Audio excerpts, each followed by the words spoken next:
Eu sei que essas falas, dentro desse primeiro contato, é algo que a princípio soa muito, muito estranho para a maioria de nós. A não ser que nós já tenhamos tido uma certa aproximação desse assunto, o que representa aqui, num encontro como esse, uma certa familiaridade, a princípio, se não tivemos ainda algum contato com o que nós abordamos aqui, nem mesmo teoricamente, a partir dos livros ou de palestras que ouvimos, isso soa muito estranho. Mas o que eu tenho dito a vocês aqui é que nós temos que ter a paciência de uma aproximação, para de fato olharmos para esses assuntos aqui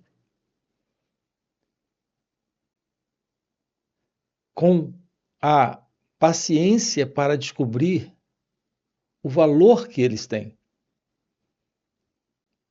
O que implica essa compreensão de um assunto como esse?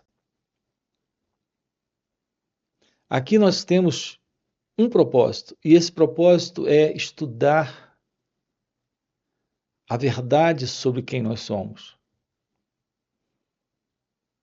Agora, existem algumas coisas aqui, antes de entrarmos no assunto de uma forma direta. A primeira delas é que, apesar da facilidade que alguns poucos têm ao se aproximar desse assunto,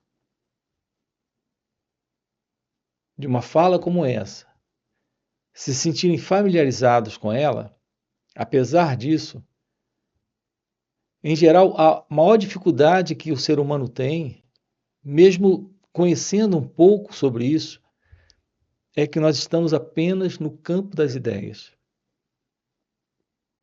no campo das palavras.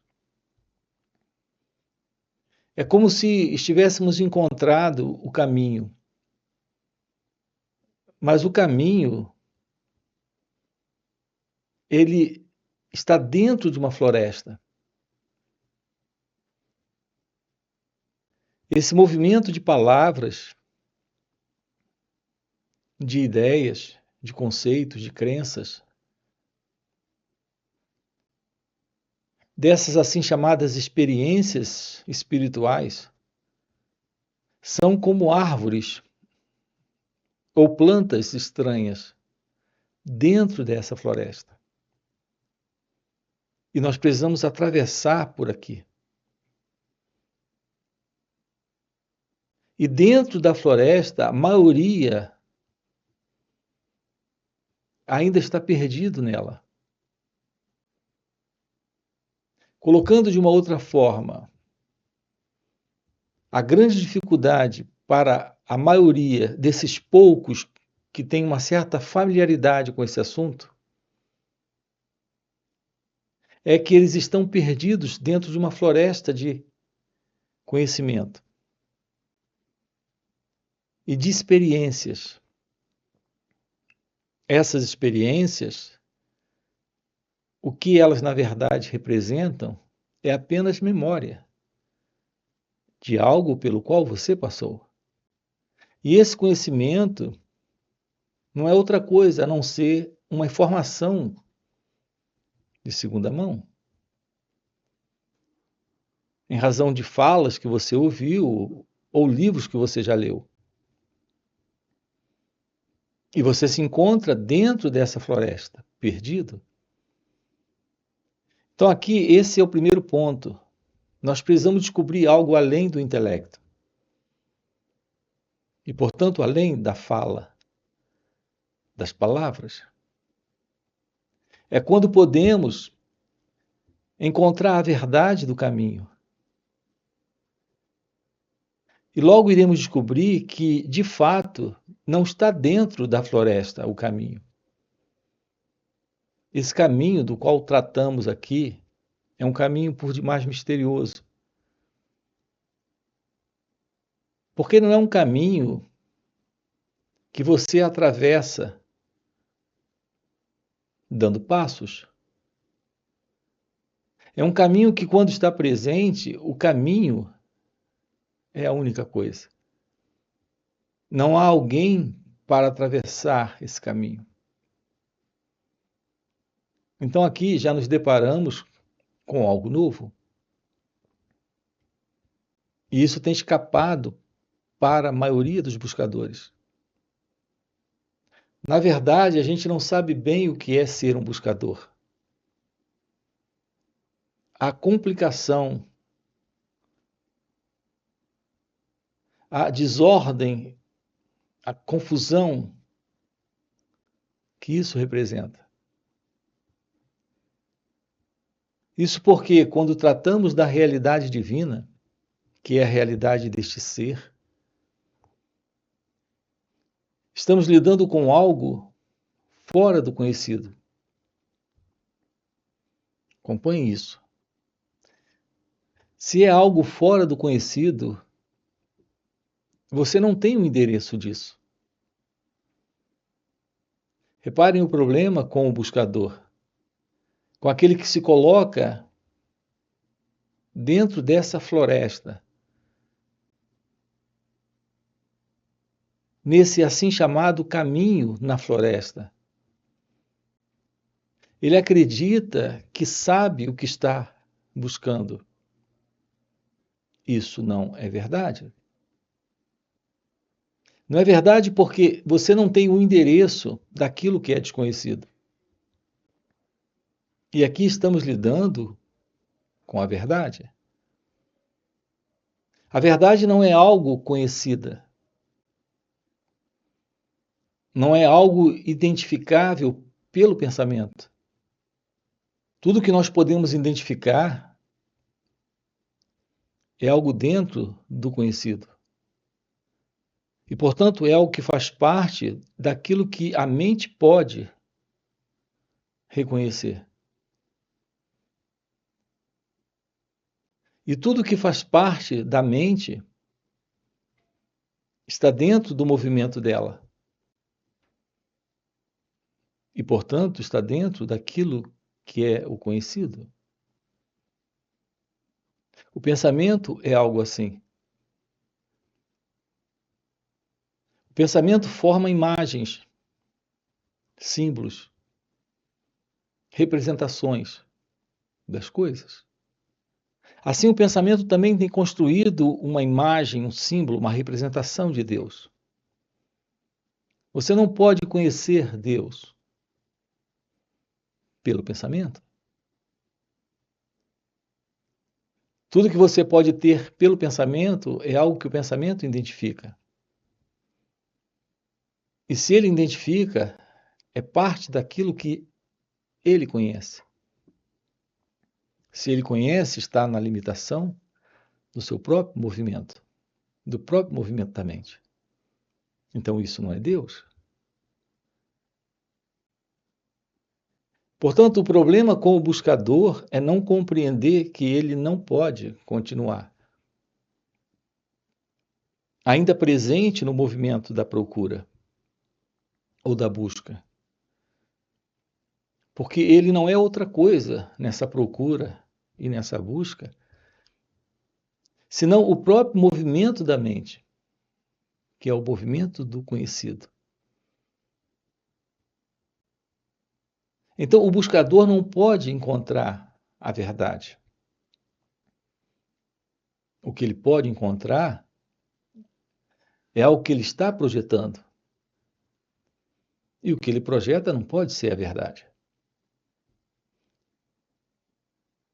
Então, aqui nos deparamos com esse embaraço, com essa confusão, dentro desse projeto de busca ou de procura. Há uma forma de aproximação da realidade, mas essa forma de aproximação, ela é desconhecida da mente.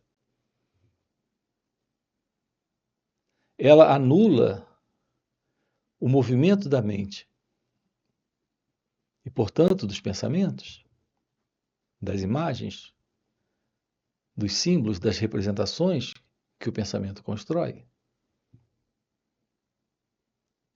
Aqui nos deparamos já com a questão da vida realmente religiosa. Nós fomos educados, ensinados, no contexto cultural, social e também de propaganda e de tradição de família, tudo a respeito da vida religiosa. E o que nós reconhecemos como vida religiosa é algo dentro desta limitação. Nós temos nesta vida religiosa rituais, cerimônias, roupas especiais, o conhecimento das escrituras, veja, o conhecimento intelectual, o conhecimento de palavras, a recitação dessas palavras. Isso é tudo que nós conhecemos como vida religiosa? Será isso a real vida religiosa? Apesar desse conhecimento e de toda essa experiência nessas práticas assim chamadas religiosas, nós continuamos sendo internamente as mesmas pessoas, com os mesmos problemas, desejos, medos, conflitos, contradições, porque nós temos um ideal de ser aquilo que as Escrituras dizem que devemos ser, e ficamos nesse desejo de se tornar, de alcançar, mas não alcançamos nada disso. Não nos tornamos de verdade nada disso. Ficamos apenas no campo das ideias e dessas práticas externas de espiritualidade. A real vida religiosa nós desconhecemos. É aquela que está presente quando não temos mais prisões. E uma dessas prisões é exatamente esse modelo de padrão de crença. Repare que nós seguimos uma certa linha doutrinária de crença.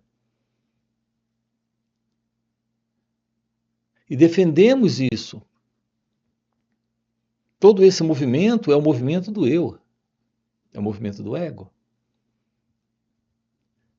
A crença que eu tenho me separa da crença que você tem. Aquilo que eu busco parece ser o mesmo que você, mas na verdade estamos separados porque nós temos ideologias, conceitos, dogmas, formas de culto diferentes. Essa separação é a separação do eu, do ego. Falamos de amar o próximo, mas nós nos separamos? Estamos divididos? Exatamente por conceitos e crenças espiritualistas ou religiosas? Então não há verdade nessa assim chamada vida religiosa. É uma coisa de prática de alguns dias da semana, um final de semana, ou 2 finais de semana, ou 4 finais de semana no mês. Mas o resto dos nossos dias, quando não estamos em um momento assim chamado religioso, nós continuamos sendo as mesmas pessoas, possessivas, avarentas, violentas, carregadas de medos, de desejos. Esses conflitos internos de desejos, a inclinação para uma prática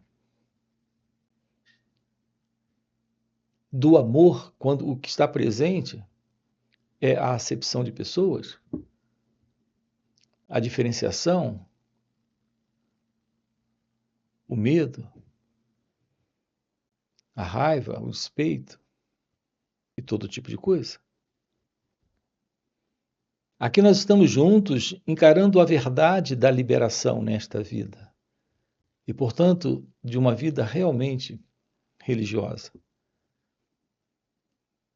Mas no viver, no dia a dia, momento a momento, isso dispensa crenças, dogmas, rituais, cerimônias.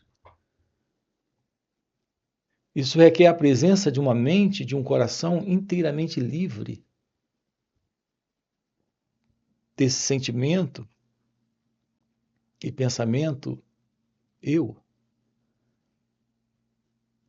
Quando termina a vida egocêntrica, quando não temos mais o movimento do autointeresse, quando há uma liberdade completa de todo esse movimento do conhecido, que é o movimento do pensamento, lhe impulsionando a esta vida egocêntrica, egotista, voltada para esse autointeresse. Quando estamos livres desta autoconsciência, que é a consciência egocêntrica, que é a consciência do eu, temos sim uma aproximação da verdade. É só quando a verdade se revela, e ela se revela como aquilo que é inominável, indescritível, aqui e agora.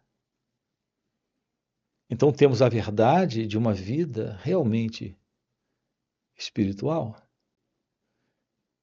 Mas isso não tem nada a ver com a espiritualidade como nós conhecemos, como nos foi ensinado, como nos foi mostrado, como nós acreditamos. Eu sou isso, mas eu desejo ser aquilo. Eu não conheço a liberdade, mas desejo a liberdade. Eu não conheço o amor, mas eu acredito que tenho que amar. Então vivemos nesse modelo de idealismo. Isso é apenas a crença nos impulsionando por essas razões teóricas e conceituais que ouvimos falar, que lemos a respeito, que aprendemos. A verdade de uma vida real é uma vida livre do ego. Esta é a vida realmente religiosa. E como ter uma aproximação disso? Pela autoinvestigação. Ramana Maharshi, o sábio de Arunachala, aqueles que se aproximavam-se dele, para esses ele convidava a autoinvestigação. A expressão indiana para isso é Atma Vichara. A investigação do movimento do eu. A compreensão desse quem sou eu.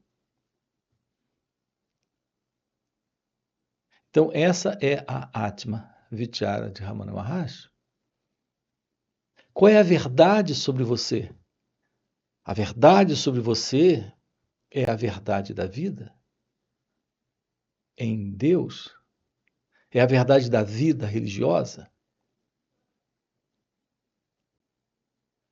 A realidade da vida está presente quando o ego não está.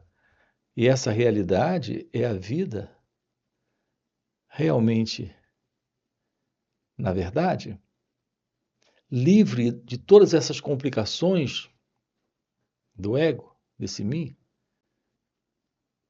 Então nós temos o fim da busca, porque não temos mais esse elemento presente que é o ego, o eu, nesta busca.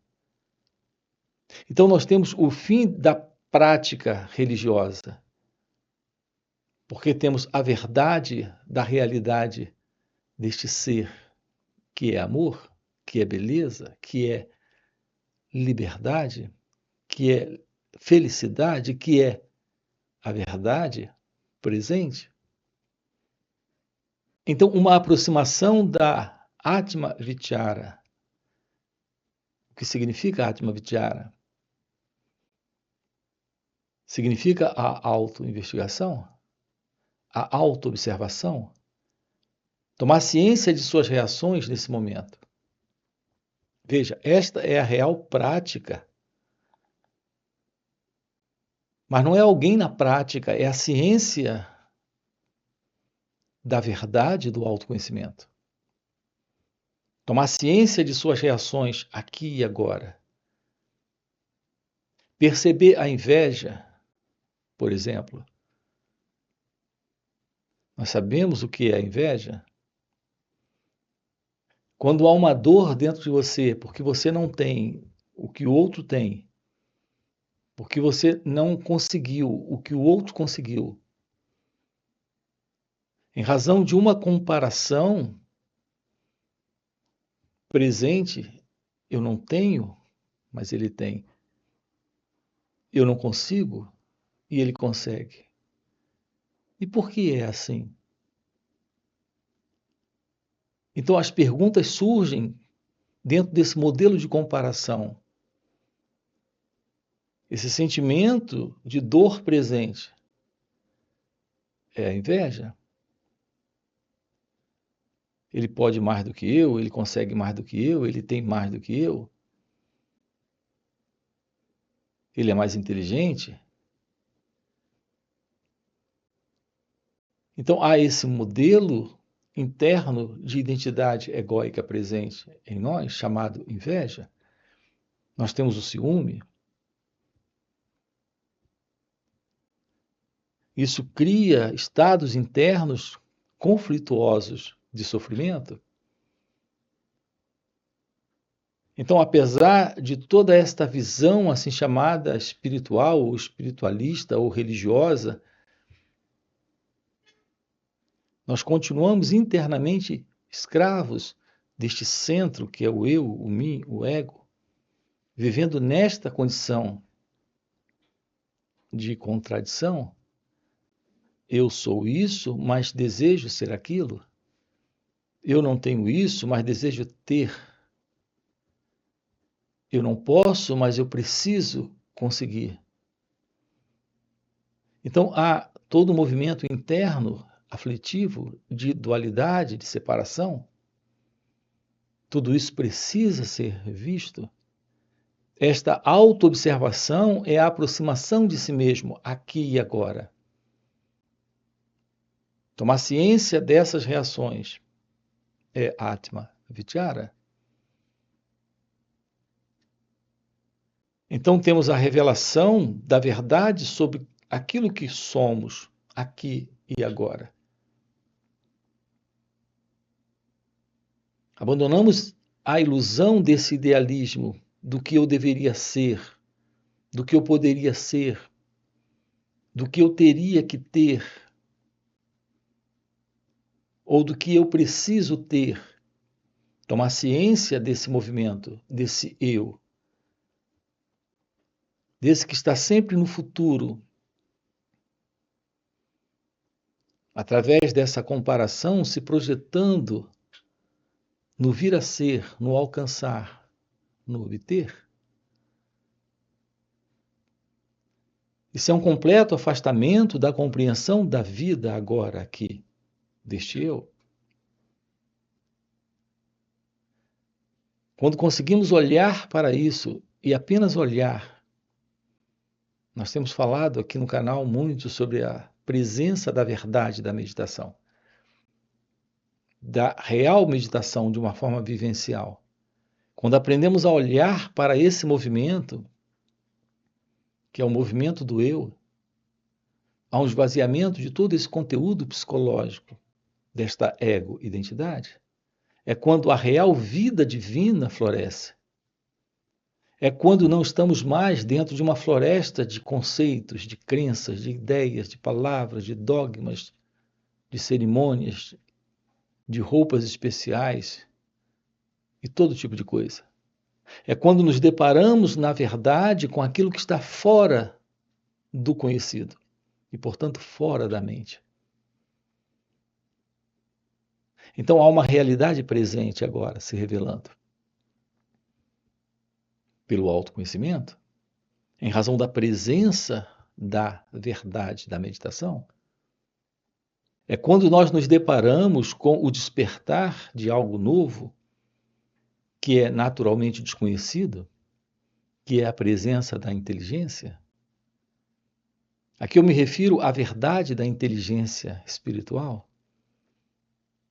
É a inteligência do sábio, é a inteligência daquele ou daquela que está livre da ilusão do eu, do mim, do ego. Então, a vida divina é a realidade do seu ser. Quando há o despertar desta inteligência espiritual, desta inteligência divina, que é a ciência de Deus. Há algo nesta vida para se revelar a você. Mas não a esse você como você se vê, mas exatamente a você. Além dessa ideia que você tem sobre quem é você, dessa imagem que você faz sobre você, dessa imagem que você tem sobre a vida, sobre os outros, sobre o mundo, sobre Deus. Além dessas imagens que você tem sobre essa assim chamada vida divina, ou espiritual, ou religiosa, tudo isso precisa terminar para aquilo que é real, que está fora da mente, portanto, fora de todas essas projeções do pensamento, possa surgir. É aqui que se encontra a sua real vida divina, a sua real vida em Deus. Esta vida em Deus é a vida da realidade do próprio Deus, assumindo esse espaço, esse corpo e essa mente. Esta visão da vida é a visão da não separação. Não há você e a vida, você e o mundo, você e o outro, você e Deus. É isso que tem sido abordado ou colocado pelos sábios há milênios. Nas antigas escrituras indianas, lá na Vedanta, nós temos uma expressão para essa não separação, para essa verdade de que só há um presente.